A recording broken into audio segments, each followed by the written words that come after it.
were having a blast. Teenage dreams and neon screens.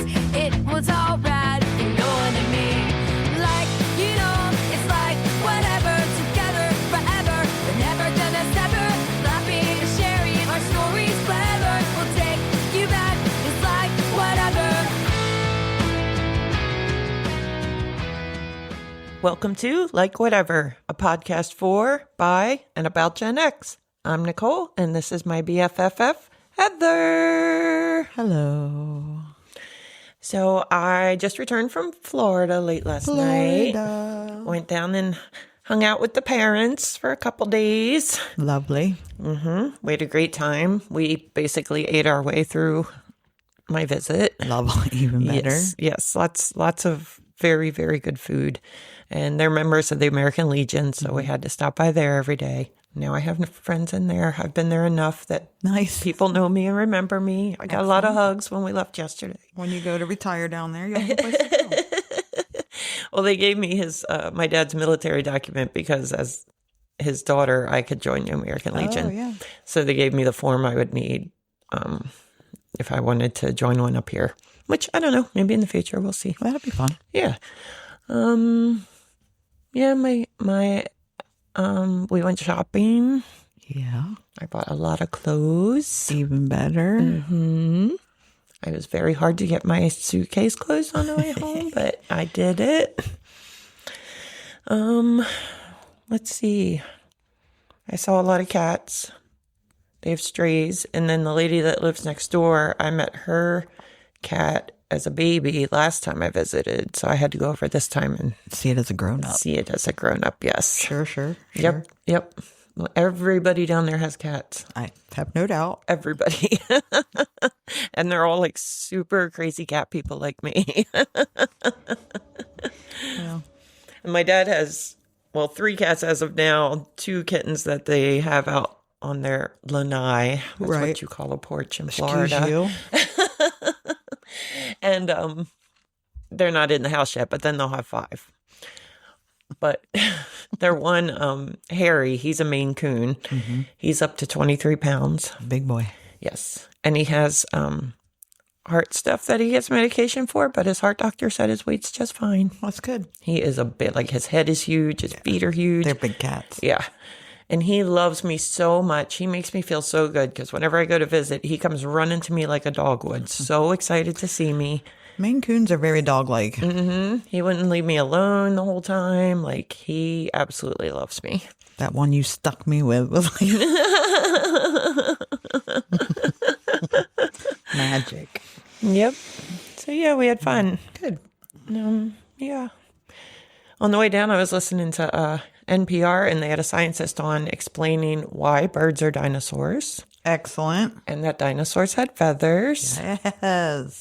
Yep. It was very interesting. And one thing that I learned that I didn't know, but you probably do, is the reason that birds are the only dinosaur species to survive. Is that accurate? Is because they eat seeds, and they're the only creature that eats seeds. And seeds are the last thing to go when the planet is Yes. falling apart and there's nothing to eat.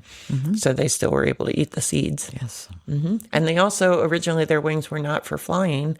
They were he called them banners, for either scaring something off or attracting a mate, things like that. Yes. And then they evolved into flying. That's why they stick their wings out when they're Yeah. angry and scared. Yep. It's their dinosaur ancestors coming out in them. Look, I live with a tiny dinosaur, and her dinosaur instincts come out nearly every day when she takes a hunk of my flesh with her. And he also explained that 10 years ago, we didn't know all this about We did not. the birds and the dinosaurs and such. And he said, and in 10 years, we will have new information and things will be different because that's the way science works. Yes. That is the way science works. We discover more fossils. We do more Research. We find out we get smarter. We build on what we already know. Science is an ever-changing thing. Exactly. Yeah. Yeah. It's like it's not a story in a book about People that never existed. Yeah. It's not set in stone, people. It's not. It's ever changing. That's why they call them theories, not fact. Exactly. Yes. Because they can change. And scientists will tell you. Sometimes we don't know. Yeah. We don't know what we don't know. Exactly. Yeah. I didn't do anything all week. I don't think. Did I? Did? Nope. I delivered mail. My plane loaded so early. I'm one of those that has to get there 2 hours early. Yes, I saw.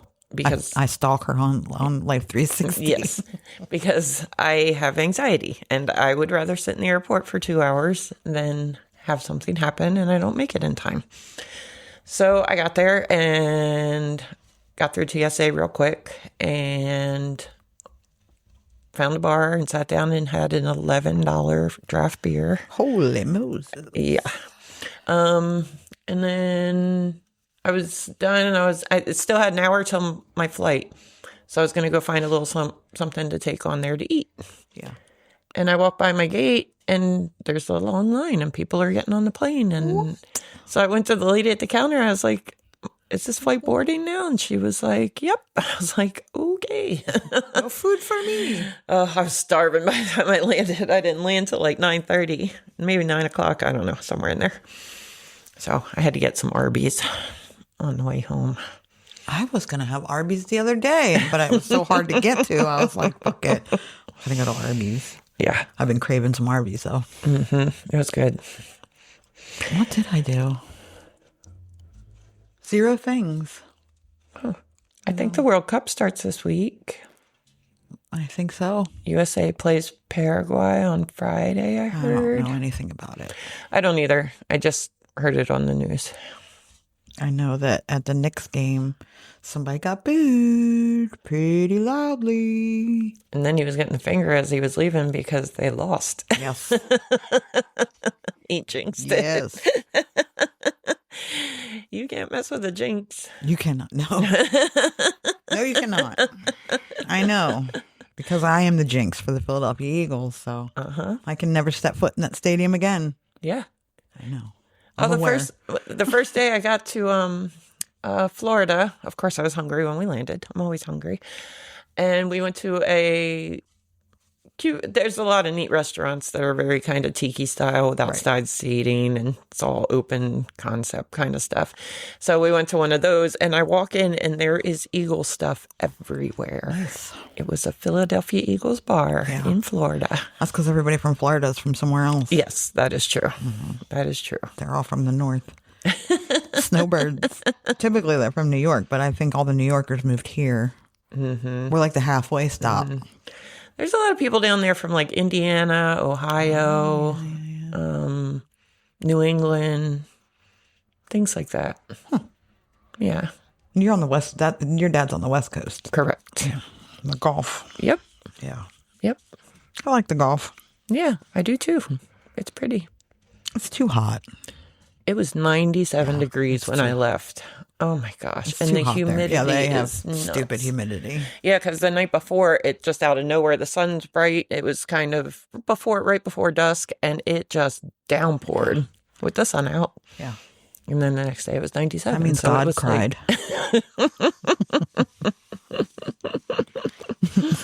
Yes, it does. That's what happens. God's crying. I get it.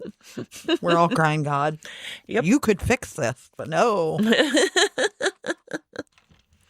You refuse to intervene. Yeah, we got ourselves into this mess. Yeah. We're going to get ourselves out of it. We're not. Or we're not. That's when he sends hell and damnation, I guess. Yep. I don't think I have it. I'm so boring. Yeah, that's okay. Maybe one day you'll be exciting. I won't ever. It's my nature. I'm not an exciting person. I'm okay with that. Yeah. I'm pretty fucking boring. Oh, no, I know what. I did try to die this week. God damn it. I'm so mad about it, too. Because I have been eating tuna fish in a canned tuna fish. Right. Sandwiches. Because I enjoy, look, I like fish. Here's the thing. I don't care that I'm allergic to things. I never have. I eat them anyway. Yeah. Shrimp's the bad one, though. I cannot get away with eating shrimp. Yes. Much as I try. Yes. It's bad. And then my allergist scared me a while ago and was like, it can change any second. It can become dramatically worse at any point. And I was like, oh. She also said, and you also know that when you clear your throat, when you go, that's when you should give yourself the EpiPen and call 911. And I was like, oh. That's different because that happens all the time. Anyhow. And I was in the grocery store and I was like, God damn, I love fish sticks. I know. It's not even real fucking fish. It is, but not. And I was like, but I really, really, really, really love fish sticks. That's what my stepmom said. She was like, she risked it for fish sticks. Yes. I was like, she eats like a 5-year-old. I love fish sticks. She eats chicken nuggets, but only the ones shaped like dinosaurs. So I just found out that you can get tater tots shaped like dinosaurs now too. Oh, you have another food to add. I have a whole battle, Jurassic battle. Anyhow, yes, I like fish sticks. And so I had fish sticks. And I knew going into it, this is probably a bad idea. And I also knew don't cook too many of them. Just cook like 1 or 2 to get the taste. But no, I'm stubborn. And so I made 8 and then I ate 5. And then I was like, uh-oh. I passed the threshold. And my tongue started getting itchy. And I was like, damn it. I didn't die, everybody. It's okay. But Yep. Then I Googled because I was like, what does Google say? Google panicked. Full on. It did. Panic. It did. She sent it to me. Google was not happy Google with her. was like, unlock your door immediately. Call 911. What the fuck were you thinking? We're not even speaking to you anymore. I'm calling 911 for you, and I'm not really even a person. I mean, full on panic. Like, Yes. that was the first thing it said. Get up and unlock your door immediately. Yep. All right. But what I have now learned from this Is you can eat 4 fish sticks. I can just 2, just Okay. because it was uncomfortable for the rest of the night because I had to throw them up. Anyhow, Yeah. I did know that my final solution plan will work Yeah. because I'm going to go for the heavy hitter. First, First, I'm going to start out with the crab. Of course. Yeah, the crab legs. I just like Maryland blue claw crab claws. That's so funny. I don't like the claws. I know, I not like many the people bodies. do, but it's so sweet and so good. And No, Dad and Janet love it. and I don't like Alaskan king crab legs. I don't like any of that. We had snow crab legs when I was in I Florida. don't like them either. They're so good. I mean, it's not that I don't like them, but that's not going to be my last meal. Right. It's going to be so I'm going to have to wait and do it in the summer. Number 1, Maryland blue claw, just the claws, and then I'm going to get me some popcorn shrimp, and I'm going to eat them all until I can't eat them anymore. And that's that. Until your throat closes off and you can't swallow. Until I cannot no longer swallow. Yep, it's going to happen. Yeah. And so now I'm confident that my plan will indeed work. Yeah. As long as I'm left alone. Yeah. See, and you said you're boring. You were productive this week. I did. I did. You did research. I did. I did my research. And the worst part is when I was Googling it, because I was like, what happens if your tongue gets itchy? I know what happens, but I was like, well, what happens if your tongue gets itchy while you eat fish? And it was like, you're having a reaction to it. And I was like, and it says, do you have any known allergies? And I was like, yeah, because I love to talk to the AI. I know I shouldn't, but I do. I was like, yeah, I'm allergic to shrimp. And it was like, well, what's wrong with you? And then it was like, well, typically, because it's typically you're either allergic to finned fish or you're allergic to shellfish. Very rarely do you have them both. Lucky you. Yeah. It's because I eat like a child and I enjoy fish. And so God was like, nah. But that's why I chose fish sticks. Yeah. Because I was like, well, they're the least fish of fish. And that's why I eat tuna fish in a can, because it's the least fish of fish. And it doesn't bother you to eat the tuna fish, or it does a little bit? Yeah. It does a little I mean, bit. it doesn't make my tongue itchy, but I can feel it in my ears. That's the best way I can explain it. Yep. Like I feel it in my ears. My stepmom makes the best tuna macaroni salad. No. And that's what I requested this time. I don't know how she makes it. It is so good. I'm a very good cook, and I'm good at making salads, and I cannot do it the way she does. So me and my dad were eating like a little plate of it every day. No. One day we had it for second breakfast, but usually it was second lunch. I can't do that. I think it was a nighttime snack one night too. Oh, it was so good. And I don't like cucumbers, but I will only eat hers. She slices them really, really thin, and then you're not going to like this either, but like mayonnaise, vinegar, sugar, salt, and sliced onions. And oh my gosh, they're so good. Nope. And this is exactly why now, especially now as a grown up, I can specifically say, no, I'm not. But I don't like when I mean, it's different because it was your parents, but when you go on vacation and people are like, oh, come stay with me. That's a hard no for me. Yeah. Because I don't know what kind of food you have. Exactly. And I'm too me to I have to stay in a hotel. I mean, you're easy to take out to eat because everywhere is cheeseburgers. Everywhere. I'm easy to feed. Yeah. Because if you buy me pizza, I'm pretty good. Yeah. I'm cheap to feed. Yeah. I should say. Yeah. But if you want all that fancy shit, like I'm out.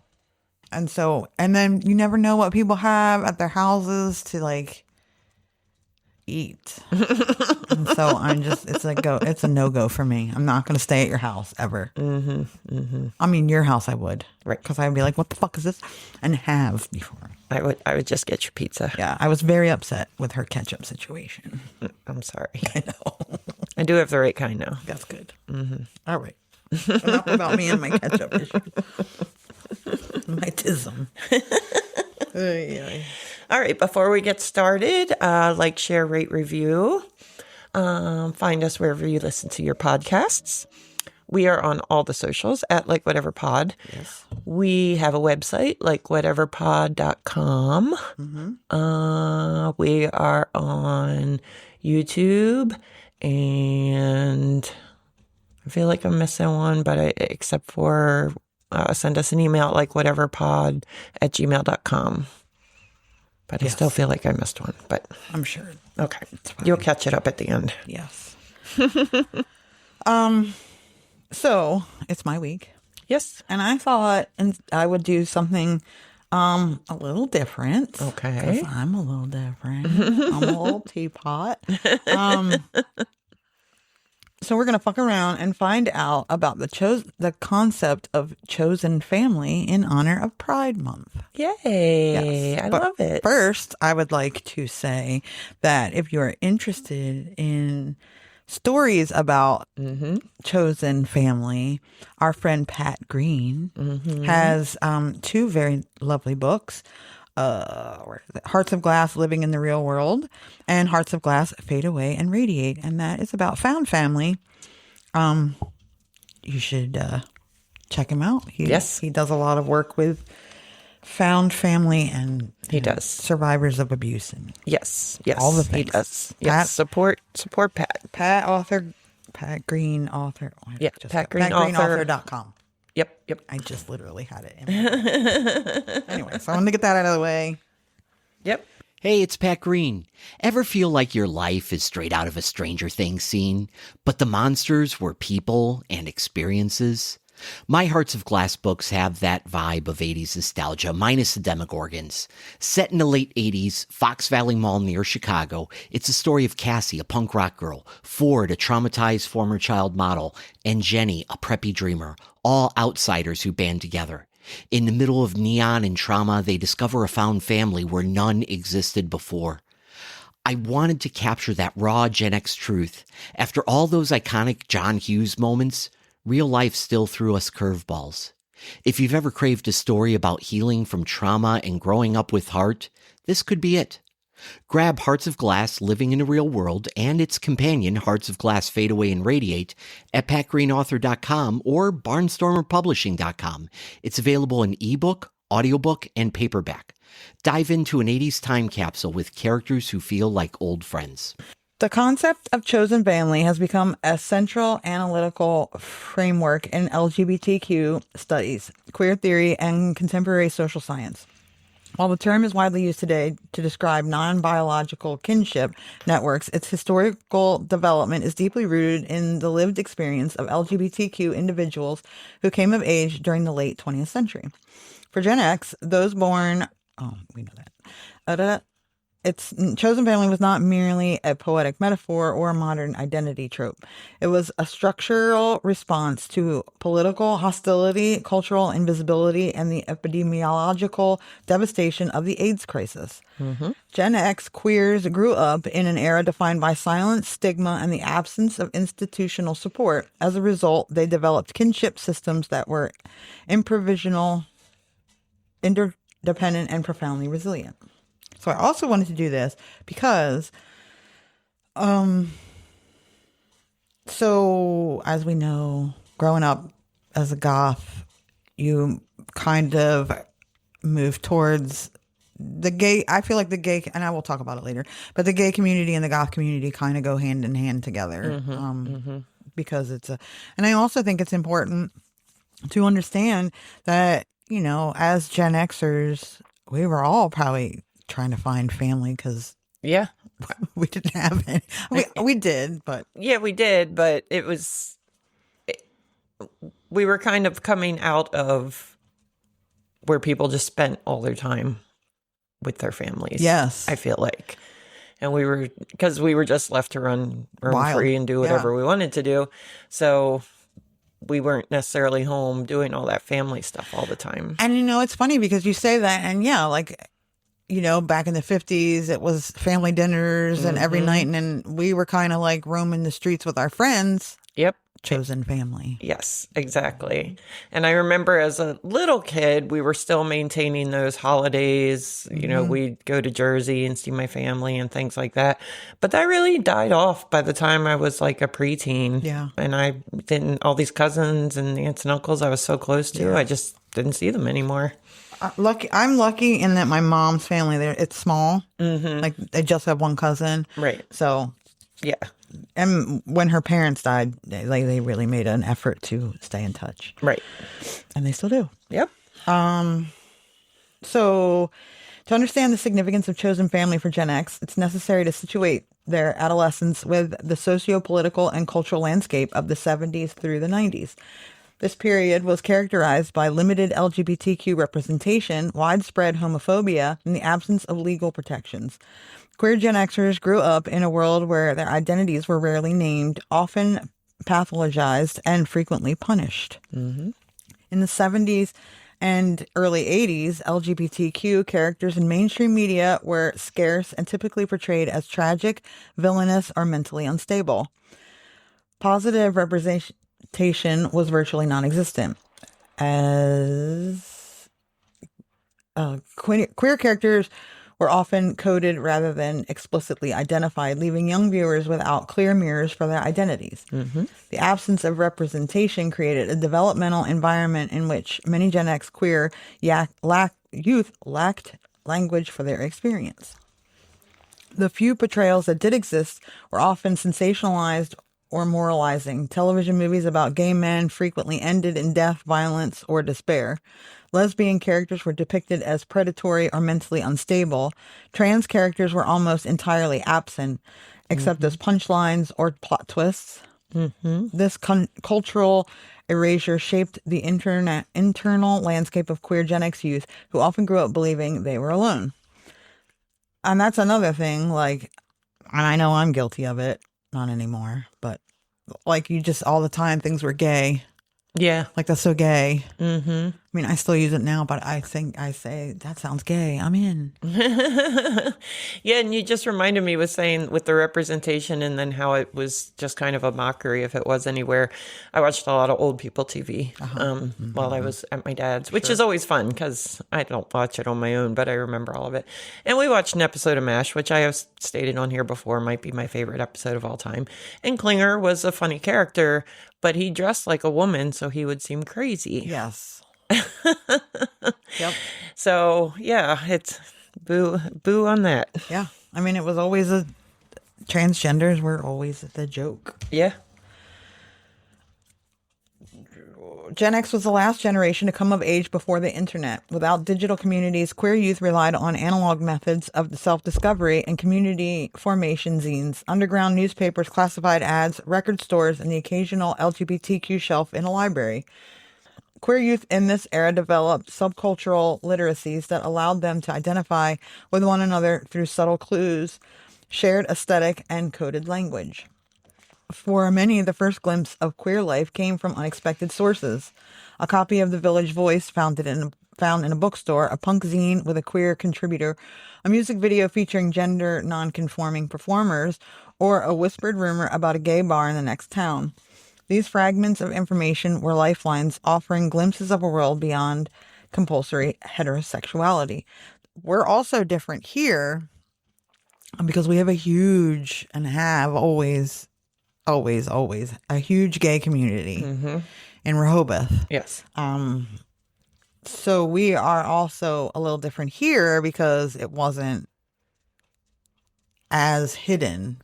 Correct. But you knew when you went to Rehoboth that there was gay people in Rehoboth. Exactly. Yes.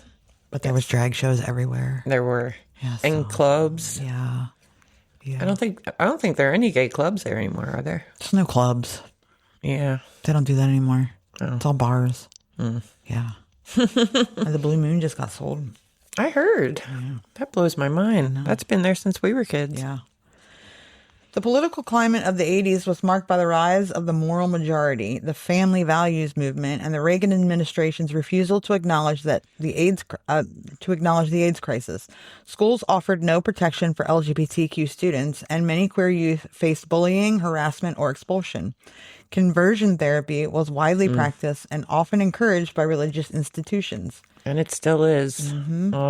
Anti-sodomy laws remained in effect in many states, criminalizing queer existence. The environment intensified the need for alternative kinship structures. For many Gen X queer individuals, adolescence was defined by secrecy, fear, and isolation. Coming out often meant risking family rejection, social ostracism, or violence. In this context, chosen family emerged not as an optional supplement to biological kinship, but a necessary foundation for survival and self-actualization. Yes. The AIDS epidemic, beginning in 1981, was the defining event of queer Gen X's formative years. Even those who were children or teenagers absorbed the fear, stigma, and grief that permeated the culture. The epidemic not only decimated the LGBTQ community, but also reshaped the very structure of queer kinship. The federal government's delayed response to AIDS, combined with widespread homophobia, created a vacuum of care. Hospitals refused treatment, funeral homes declined services, and families often rejected their sons, brothers, and partners. The epidemic revealed the extent to which queer people were excluded from traditional kinships and institutional support systems. It's so gross to me that medical care is based on, and it's not just for the queer population, like Black women die in childbirth at an astronomically larger amount than white women do, because doctors don't listen to them when they say something's wrong. It's unbelievable to me. It is. Like, how can you not, like, isn't that your oath? Harm none? I can't. Yeah. I can't imagine looking at another human, and not helping them. I can't imagine how you can think that there is a difference between anyone because of the color of their skin. Yeah. I mean, once you peel that skin off, we all look the same. Yep. Not that I know from personal experience, but pretty sure we all tick the same way. I've watched enough true crime to know that once I've seen enough crime scene photos that we do indeed all look the same on the inside. Yeah. The Reagan administration did not publicly acknowledge AIDS until 1985, by which time thousands had died. Funding for research and treatment lagged far behind the scale of the crisis. Media coverage was sensationalistic, often framing AIDS as a moral punishment rather than a public health emergency. Yep. This institutional abandonment forced LGBTQ communities to develop their own system of care. One of the most significant and historically under-recognized aspects of the AIDS crisis was the role of lesbians in providing direct care to gay men.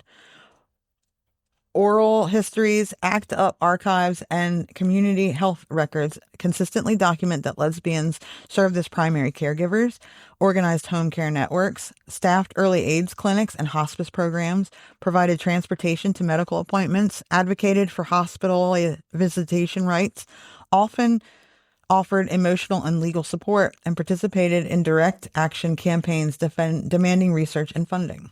Go lesbians. I know. Lesbian caregivers were essential to the survival of many gay men abandoned by their families or denied institutional care.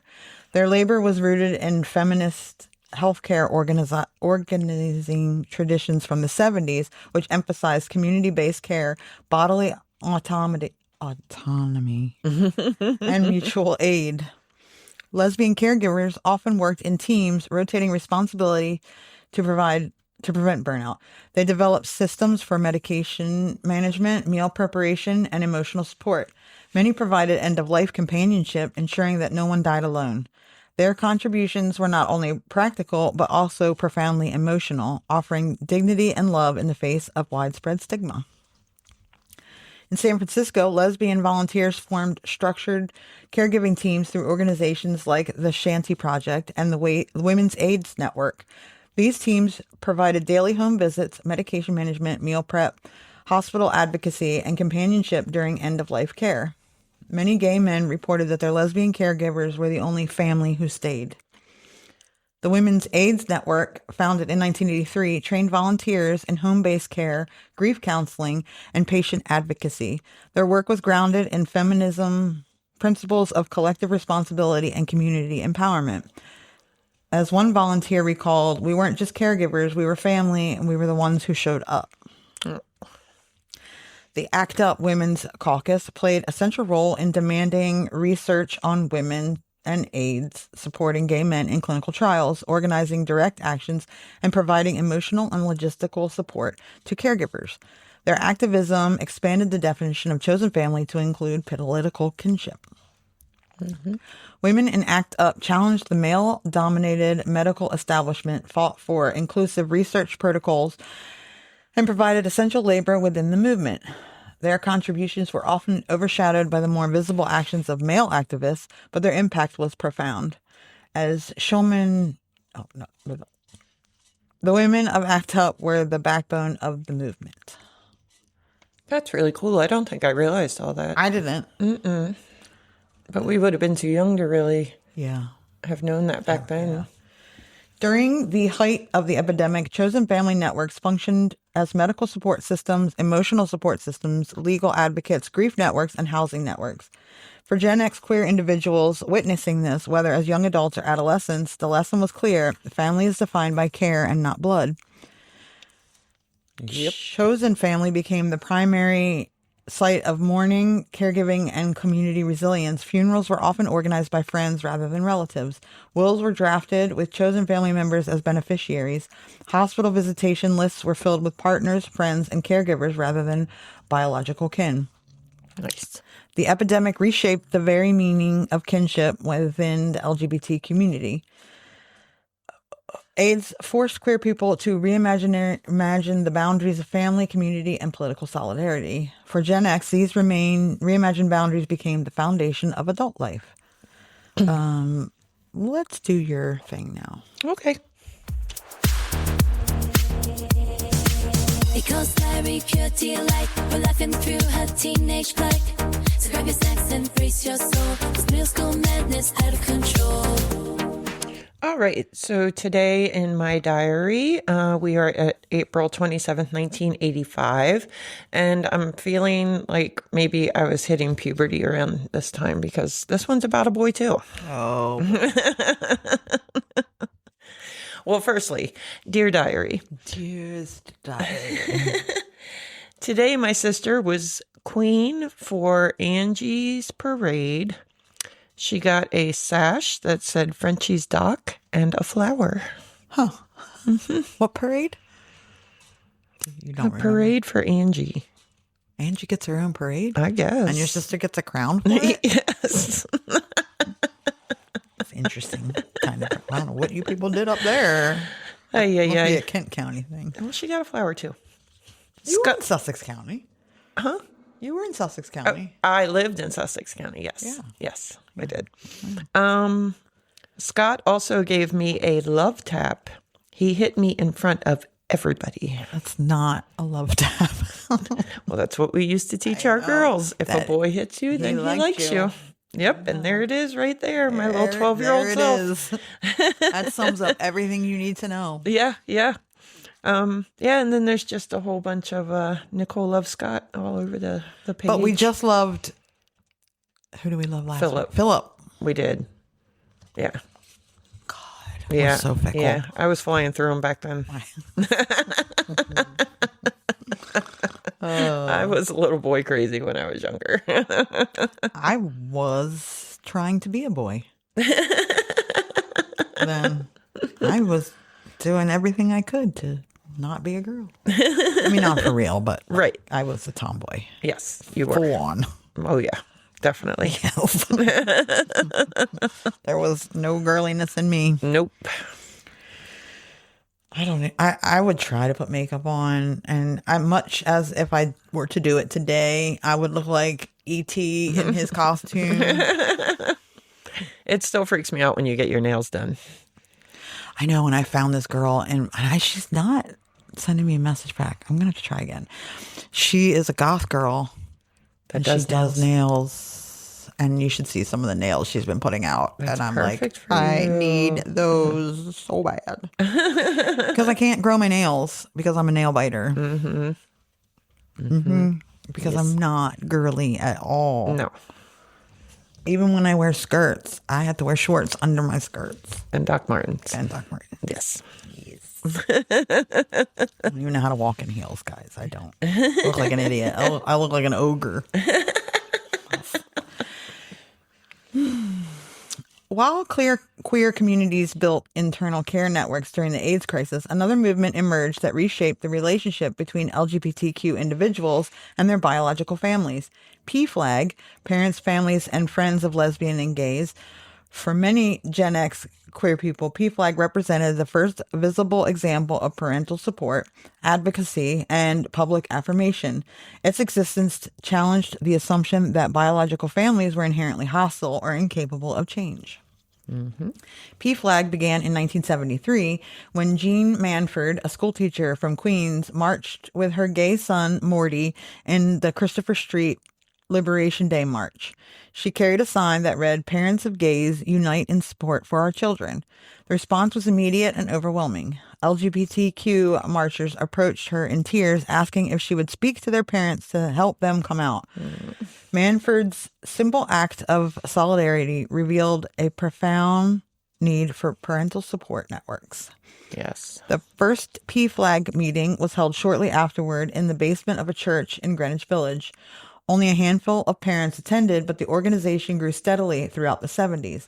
By the early 80s, PFLAG had established chapters across the United States, offering support groups, educational materials, and advocacy training. During the 80s and 90s, PFLAG expanded rapidly in response to the AIDS crisis and the increasing visibility of LGBTQ youth. For many Gen X queer individuals, PFLAG was the first organization to publicly assert that parents could and should love and support their LGBTQ children. PFLAG played a crucial role in helping families navigate the complexity of coming out during a period of intense social stigma.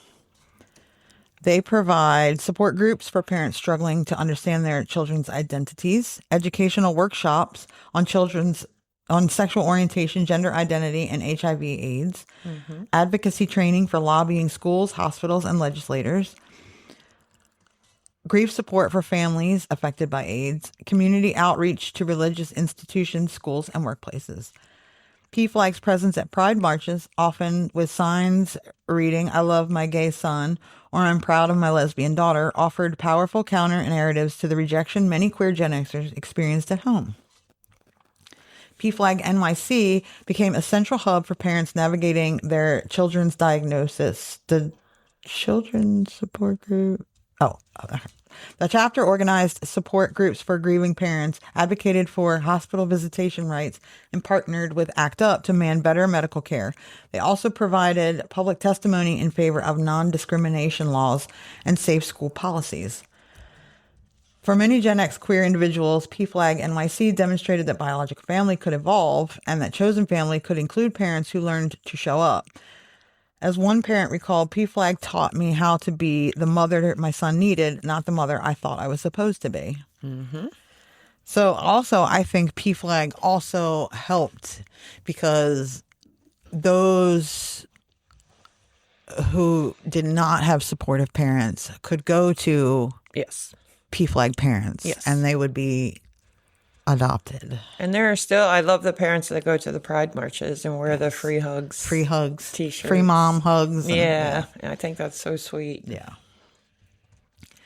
Nightlife played a central role in the formation of chosen family for Gen X queer individuals. Clubs, bars, drag shows, and alternative subcultures functioned as social, cultural, and political spaces where queer people could gather, express themselves, and build community. These spaces were not merely sites of entertainment, they were laboratories of identity, belonging, and kinship. For many Gen X, queer bars and clubs were the first places they encountered community. These spaces offered anonymity. For many Gen X queers, bars and clubs were the first places they encountered community. Yep. These spaces offered anonymity, visibility, sexual freedom, and cultural expression. House music, disco, and early techno created environments where queer bodies could exist without constraint. Dance floors became utopian spaces where queer people could temporarily escape the constraints of heteronormativity. Bars and clubs also served as informal support networks. Regular patrons formed friendships, shared resources, and looked out for one another. Bartenders, DJs, and drag performers often acted as mentors or community leaders. Mm-hmm. In the absence of LGBTQ community centers, nightlife venues became surrogate homes. The Saint was a legendary gay nightclub known for its immersive sound and lighting, all-night dance marathons, community rituals, and fundraising for AIDS organizations. It's New York from 1980 to 1988. Okay. It functioned as a chosen family hub where grief and joy coexisted. The club's architecture, a massive planetarium dome, created a sense of transcendence, allowing dancers to feel suspended outside of time and space. During the AIDS crisis, the Saint hosted benefit events, memorials, and community gatherings. It became a space where queer men could mourn collectively while also celebrating life. As one patron recalled, the Saint was where we went to feel alive when everything around us was dying. Mm. Drag shows served as intergenerational spaces where queer youth learned performance, identity, and resilience. Drag performers often acted as mentors, offering guidance on everything from makeup to coming out. Drag culture provided a language for gender fluidity and self-expression long before mainstream society acknowledged such concepts. Yep. This is making me think of the show Posed. Yes. Did you watch it? I haven't yet. Really? But yes, I know. It is so good. I've been thinking a lot lately about going back and rewatching it. I need to watch it. It talks about all this stuff, the drag queen mentors, the AIDS epidemic, the found family. Like, it's everything you're talking about right now. Yeah. It's so good. I have heard it's very good. Mm-hmm. Ballroom culture, particularly in Black and Latinx communities, functioned as literal chosen families. Houses such as the House of La Beja, House of Extravaganza, and House of Ninja provided mentorship, housing, artistic training, and emotional support. House mothers and fathers guided their children through the complexity of queer life, offering protection from violence, homelessness, and discrimination. Yep. They use that on Post too. There's the mother and her children. Mm-hmm. I am familiar with it from RuPaul's Drag Race. Uh-huh. The House of La Beja, I hope I'm saying that right, founded in the early 70s, became one of the most influential houses in ballroom culture. It provided housing, mentorship, artistic training, and emotional support to queer and trans youth of color. For many, ballroom houses were the only stable family structure available. Ballroom culture created kinship networks that functioned as both social support systems and artistic collectives. These networks offered a sense of belonging that biological families often denied. Now, something I'm a little more familiar with. In the late 80s and early 90s, the Club Kids movement in New York created a subculture defined by gender fluidity, radical self-expression, and performance art. Club Kids included figures like Michael Alge, James St. James, and RuPaul, transformed nightlife into a form of avant-garde theater. Club Kids communities offered refuge for queer youth rejected by their families. They created chosen families based on creativity, rebellion, and mutual support. Their aesthetics, characterized by outrageous costumes, gender-bending fashion, and theatrical personas, challenged Main Street norms and expanded the possibility of queer identity. The Limelight, 1988 to 1995, house in a deconstructed church, I love that, became the epicenter of the Club Kids scene. It offered a space where queer youth could experiment with identity, build community, and escape the constraints of heteronormativity. Despite its chaos and controversies, the Limelight provided a sense of belonging for those who had nowhere else to go. As one of the club kids recalled, we were family because we had to be. No one else wanted us. Now, goth culture. That's me. That's you. I have to bring everything back to me. Yeah. Goth culture provided a parallel refuge for queer Gen Xers. The goth scene embraced gender ambiguity. I don't know how to say it. And I can say it. You know what she means. Yeah, it's not working out today. Emotional intensity, nonconformity, and aesthetic experimentation. Goth clubs, concerts, and alternative spaces offered environments where queer youth could explore identity without judgment. The Bat Cave in London, though not exclusively queer, became a haven for LGBTQ youth drawn to androgyny, theatricality, and outsider identity. Its influence spread to U.S. goth scenes where queer Gen Xers found chosen family. Goth culture created alternative kinship networks based on shared aesthetic and emotional resonance. By the mid-90s, Gen X queer adults often lived with a hybrid family structure. Oh, yeah. Internal chosen family networks formed through nightclubs, activism, and caregiving communities. External ally networks formed through organizations like PFLAG. The dual structure forged in crisis, creativity, and resilience became the foundation for modern LGBTQ community life. It allowed Gen X queers to navigate a world that was often hostile while also building bridges to biological families and mainstream institutions. Chosen family did not replace biological family. It supplemented, challenged, and redefined it. Queer kinship is characterized by intentionality, reciprocity. I cannot say words. And emotional labor rather than blood ties. For Gen X, these principles became the basis of adult life. 100% agree with that. Yes. Because even though I feel like there's more people who I feel like I'm a little bit different because my parents were hippies. So I do have an aunt who is not my actual aunt. Right. But she's my mom's BFF. Right. But I feel like our generation, that is more like way more prevalent than it was. I agree. Because I always had to explain it. Like, she's Right. not my real aunt. She's my mom's best friend. Right. And they're not my real cousins. Right. But now you wouldn't even. Yeah, you're just my kid's Aunt Heather. Yeah. I'm just cool Aunt Heather. They still call me that. I love that. Yep. The chosen family structure developed by Gen X queers did not remain confined to their own cohort. Instead, they became foundational models for subsequent generations. Millennials and Gen Z inherited not only the language of chosen family, but also the cultural practices, community infrastructure, and political frameworks that Gen X helped establish. Nightlife subcultures served as intergenerational bridges. Younger queer people entering these spaces encountered older Gen X mentors who survived the AIDS crisis, navigated hostile political climates, and built community infrastructures from scratch. These mentors then transmitted knowledge about safer sex, queer history, political organizing, aesthetic traditions, survival strategies, community ethics.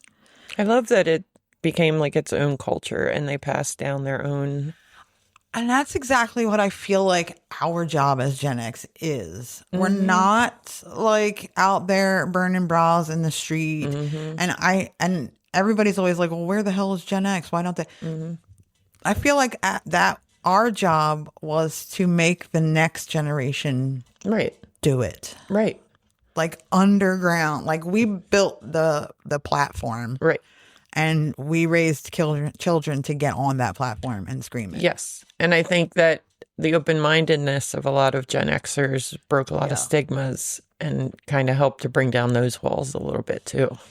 And I wonder a lot if it's because of this shared collective life that we all... Yeah, we got to know lots of different people in lots of different spaces. We were grown-ups at, right. 10. You were, and no other generation ever, not our parents, nobody, because somebody was home when they got home, And now parents are like so protective of helicopter. their kids. Yeah. Mrs. Cleaver always had dinner for when the beef got home, and our specific tiny little generation grew up with where we just feral and we roamed the streets, and you were friends with everybody. Yeah. Whoever. Yeah. Come on. Let's go. roll. And so I do feel like that our job is not to be the one that breaks everything. Right. Our job was to create the ones who will. Right. To lay the foundation of it. Yes. That's how I feel. I agree. I love your theory. Thanks. That's your job then. I didn't have them. I did my best. Gen X chosen family networks became living archives preserving history that mainstream institutions ignored. Many of the caregiving practices developed during the AIDS crisis became institutionalized in LGBTQ community organizations. LGBT community centers and queer health clinics adopted models of care rooted in mutual aid, peer support, and community accountability. These institutions continue to serve as chosen family infrastructure for younger generations. PFLAG, too, expanded its reach, offering support to parents of transgender and non-binary youth, a demographic that Gen X often lacked knowledge for during their own adolescence. The organization's evolution reflects the broader transformation of biological family structures in response to queer activism. The chosen family framework developed by Gen X influenced legal and policy debates around hospital visitation rights, domestic partnership benefits, adoption and foster care, marriage equality, and anti-discrimination protections. That's also where I think that as a generation we have excelled, because I know that a lot less of us got married and a lot less of us did the traditional thing. And so we had to get rights, because if you're not legally married, you don't have a right to your partner that you've been with for, 25 years, which is ludicrous. It is. And so I feel like that part, that's us also. Right. And I feel like we don't, like the ridiculousness that gay people can't adopt. Yeah. First of all, they make way better parents. Yeah. Sorry. Yeah. It's true. Yes. They have more money. Yes. Like, we're just going to strip it down to brass tacks. They have more money. If you adopt, you have to jump through massive amounts of hoops. Yes. So you really want it. Exactly. You really have to want it bad to adopt. Way better parents. And anytime you see any child abuse with foster kids or things like that, it's always a traditional Sure. man, woman. Yep. Yeah. I mean, it costs so much to adopt, and you have to jump through so many hoops as a gay parent that straight people don't have to jump through. Exactly. That you have to really want to be a parent. Therefore, they make better parents. Yes. Advocates argued that legal definitions of family must reflect the lived realities of LGBTQ communities. Queer kinship challenges the assumption that family is defined by biology or marriage, offering alternative models based on intentionality and care. These arguments played a crucial role in the fight for marriage equality and other legal reforms. And it also isn't just LGBTQ, because, you know, if you're not married and don't have kids, like, who's supposed to take care of you when you get old? Mm-hmm. Your You. found family. Yeah. You have to. Me. Because my sister doesn't want to. And I don't want, and I didn't have kids for a reason, so I'm not trying to put that on other people's kids. Right. While chosen family is often discussed, plus somebody's got to pull the plug. My sister will do it in a New York minute. Thank God, because I can't. Yeah, she'll do it. Don't you worry. Yeah. While chosen family is often discussed in, my niece will anyway. While chosen family is often discussed in structural or political terms, its emotional and psychological dimensions are equally significant. For many Gen X queer individuals, chosen family provided affirmation, safety, belonging, identity, validation, and emotional intimacy and independence. These forms of support were particularly important for those who experienced rejection, neglect, or violence from their biological families. Chosen family played a crucial role in helping Gen X queers heal from the trauma of homophobia, transphobia, and the AIDS crisis. Community rituals such as memorials, vigils, pride marches, and drag performances provided collective spaces for mourning and resilience. Grief can be a site of political resistance, transforming loss into solidarity. Chosen family networks enable queer communities to process grief collectively, transforming trauma into activism. Chosen family also played a central role in identity formation. For many Gen X queer individuals, chosen family networks provided the first space where they could explore gender and sexuality without constraint. These networks often offered models of queer adulthood that were absent from mainstream culture. Drag mothers, ballroom house parents, goth club kids all served as guides, helping younger queer individuals navigate the complexity of identity, community, and survival. Drag mothers played a particularly important role in Gen X chosen family networks. They provided mentorship, emotional support, and practical guidance to younger drag performers and queer youth. Drag mothers taught their children how to perform, how to navigate nightlife, how to protect themselves from violence, and how to build the community. Mm-hmm. Drag families functioned as intentional kinship networks that provided emotional, social, and material support. These networks were especially important for queer youth who had been rejected by their families. They also played a crucial role in transmission of queer cultural knowledge.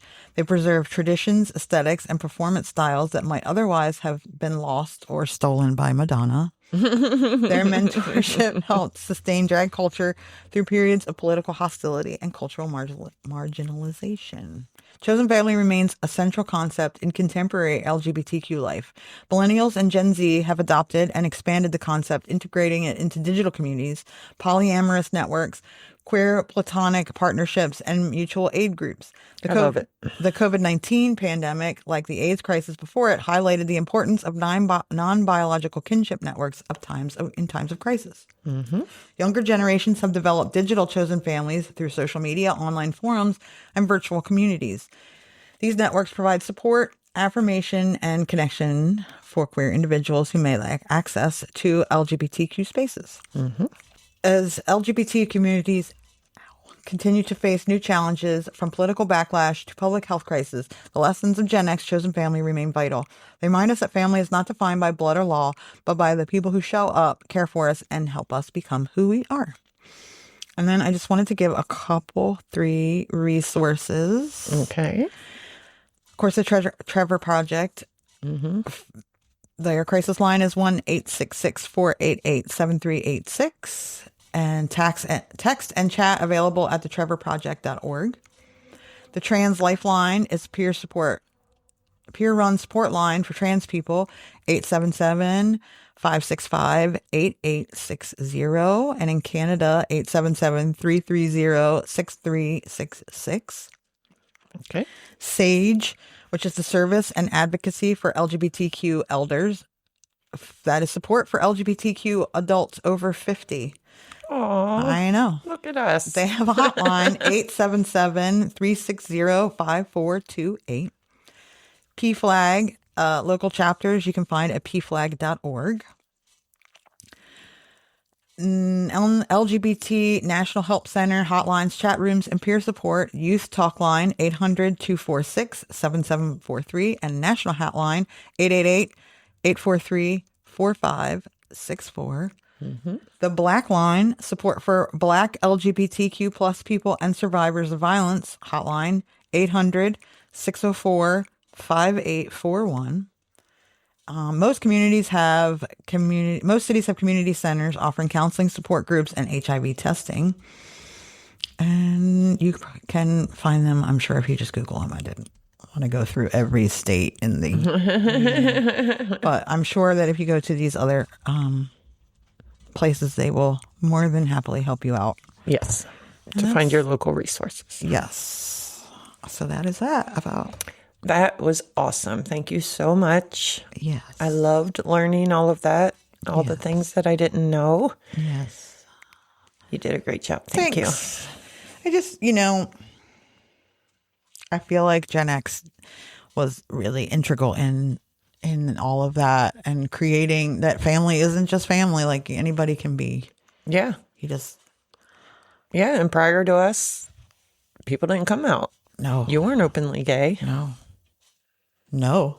And if there were like openly gay characters on TV, they were made fun of and the butt of jokes. And I don't know. And I just think it's also, it doesn't even have to, that, our generation has Friendsgiving and Galentine's Day. And, it is more about who you spread. And prior to like the last 10 or 15 years, had you ever heard the low contact, no contact? Right. With family. Right. That just wasn't a term or wasn't a thing. You just didn't do that. You didn't cut people off, your family off. Right. You just dealt with it. Yeah. And now you don't have to. Causes trauma and all sorts of mental health issues. You don't have to put up with it. You don't. No. You can find family in other people's families. Yes. So that's that about that. Well, thank if you. you need help, reach out. Yes, please. And happy Pride. Happy Pride, everyone. We're going to try. I'm doing something related. We're going to do Pride all of June. Yes. Because fuck the man. Yeah. Because we just really need it now. We do. Okay. Yep. So I'm not going to go on a rant like I did last week.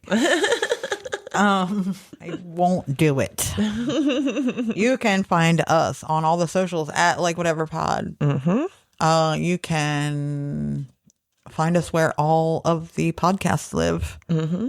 You can go to our website. You can. Likewhateverpod.com. Yep. We have all of our podcasts there. You can. It's going to be so hard.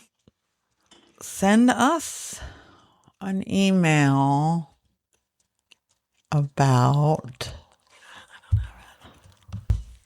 You can send us an email with your drag name to likewhateverpod@gmail.com or don't like whatever. Whatever. Bye.